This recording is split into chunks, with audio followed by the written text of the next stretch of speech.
Na assalamu alaikum wa rahmatullahi wa barakatuh. Na leo ni siku ambayo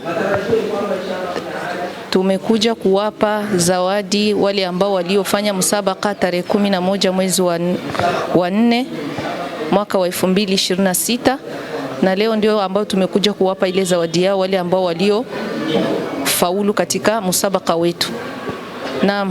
Na wa kwanza ambaye aliyokuwa wa kwanza ni huyu hapa, jina lake anaweza kujisema yeye mwenyewe. Jina langu Ndairuke Sumaya.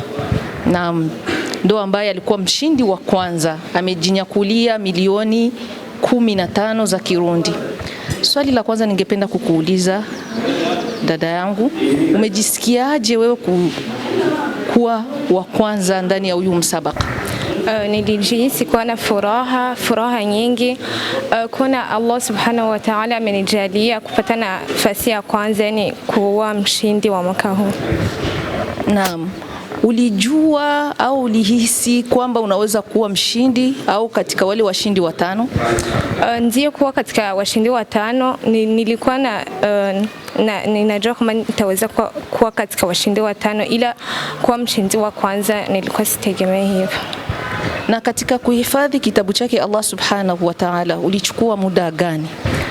Muda wa miaka minne na nusu, hivyo kukaribia miaka 5. Na katika hiyo zawadi ambayo ulioipata unafikiria kufanya nini?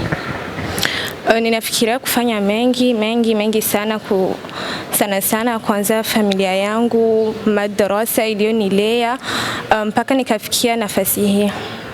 Naam, tunashukuru. Allah akubariki. Majina yetu Aisha Abdul. Naam, wewe ndio ambao ulikuwa mshindi wetu wa pili.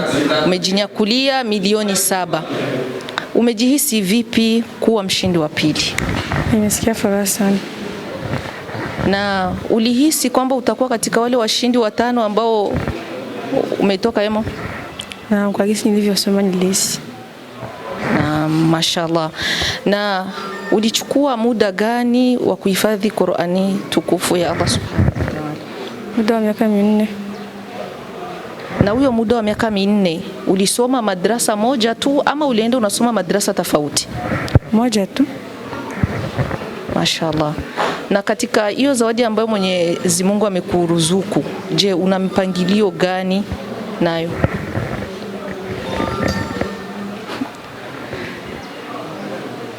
Mimi sina cha kuifanyisha zaidi ya kumpa mamangu ajue cha kufanya.